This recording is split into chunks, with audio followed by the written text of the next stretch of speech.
I'm joined by Connie Pillich. Thanks so much, Connie, for being with us today. My pleasure. Let's get straight to the questions. The county has had to cut its budget several times over the years, as you know. How can we help address these budget deficits so the county doesn't find itself in this position year after year?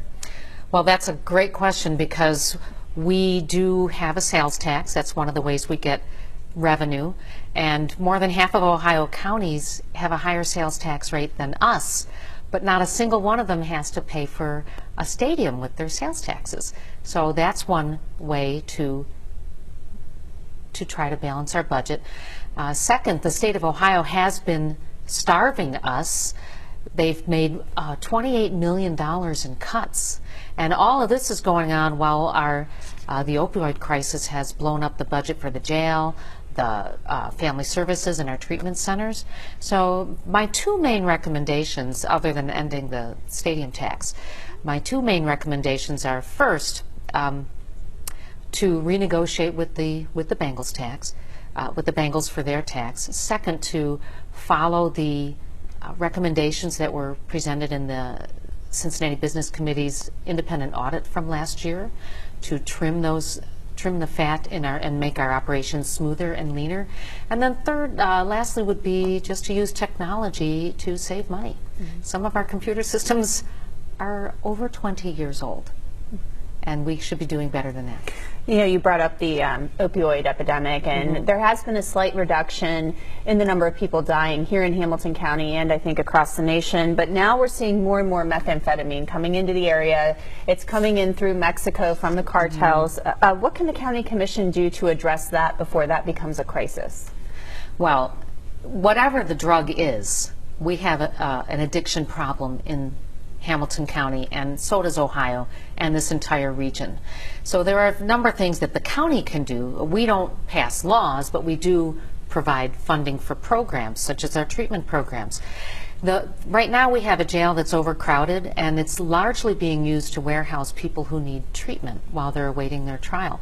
We need to funnel them into treatment facilities first, because we should be addressing the underlying issues that are leading people to criminal behavior. Usually addiction leads to a lot of crime to support the habit. But there are other problems too, but that's one of the most important things that we can do, is to try to address those underlying addictive behaviors. Do you support issue 7? I definitely support issue 7. We absolutely need those faster trip times. We need the 24-hour service. We need those cross-county bus routes. And people need to be able to get from point A to point B safely and quickly, because how can we get ahead if we can't even get around? So issue 7 will help with that, help to alleviate some of those problems. But also issue 7 is going to send us some money for infrastructure, and the #1 project in infrastructure here is the Western Hills Viaduct, which carries 55,000 vehicles a day.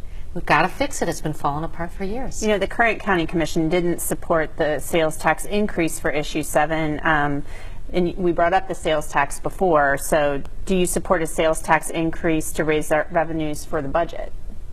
No. No. Okay. Easy enough. How can the county maximize its resources? Well, we talked a little bit about this before, but we have to make sure that when we invest in things, we invest it in areas that contribute a lot of growth to the county. An example is the banks, that area between the two stadiums down on the riverfront. 20 years ago, there was nothing there.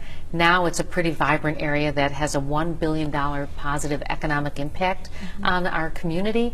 And it's paid for with parking fees. So we don't use any tax dollars for that at all. That's the kind of innovation and investment we need.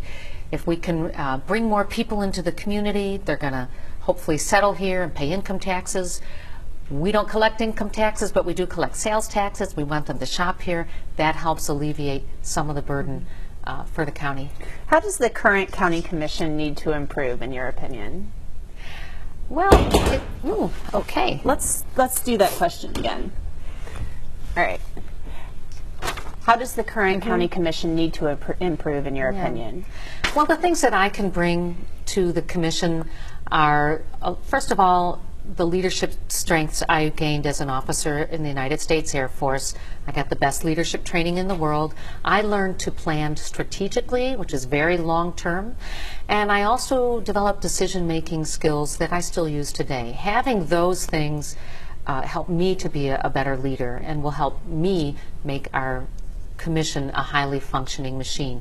But another thing that I want to do as commissioner, if I get the chance, I want to have a very aggressive outreach program, meaning I will be in the communities, at the mom and pop coffee shops, at the city council meetings, at the community council meetings, wherever I can, so people can find me and be accessible to me. When I was in the state legislature, for every month of my 6 years there, I held at least one public meeting in my district, and it was usually 2. And you know, attendance ranged from 2 people to 60, so it really varied depending on what was going on in the world. But people knew that I was out there and accessible, and that's what I want to bring to the commission as well. So Local 12, this television station, has a long-term commitment to looking into solutions for childhood poverty. Are there things the County Commission should be doing to address that issue? Childhood poverty it's very high in Hamilton County, and yes, I appreciate the work that was begun by the Cincinnati Child Poverty Collaborative, which created a mentoring program for families that were struggling with poverty. But we need to do things like job training and access to job training. Of course, our infrastructure, making sure that people can get around and get to jobs where the jobs are, from where they actually live. In addition, all the things that make people's lives better: clean water and functioning sewers, stable housing, and access. I'm sorry. Oh, that's okay. Hopefully we can cut that out, but if not, please excuse me. But stable housing is a huge factor in poverty and in children's ability to get along, to get ahead in their childhood and be ready for adulthood. Protections, for health programs that protect expectant mothers and fight childhood infant mortality, those are things that affect children in the first 1,000 days of their lives. And if we can get them through the first 3 years and then take advantage of the preschool promise and the improvements in our schools where medical facilities are co-located with Cincinnati Public Schools, those things really they set the foundation for people to reach their God-given talents. And you kind of brought up MSD before. You know, that agency has been plagued by issues, including misspending, disagreements with the city. It's been well publicized. What needs to be done with MSD to ensure that ratepayers' interests are best served? You know, I've had a sewer backup in my house, and it was disgusting and unsanitary. We had to evacuate for a week because my kids were still at home back then. And this, because our sewers are broken, this happens to hundreds and hundreds of families every year. We've seen raw sewage being dumped into creeks and streams. Our rates are high, and nothing's getting fixed. And it's because of this stalemate between the city and the county. But I do have a background in collaborative law. I'm going to bring those skills to the table to help us carve a solution going forward. And I have been doing my homework. I've met with the Sierra Club. I've met with Larry Falkins from the city. I've met with Jeff Aludo from the county. I've met with Diana Christie from MSD. I am confident that if we bring people to the table and use those collaborative skills and that collaborative approach, that we're going to find a way to move forward so we can, first of all, stabilize the rates and start to bring them down, provide assistance to low-income and low-volume users, clean up the messes that have happened because of this malfeasance, and find a way to keep it from happening again. And that's why we need a long-term, solid plan to move forward. Right now, we don't have a plan. We got 3 people barking at each other. We got the EPA, we got the city, the county.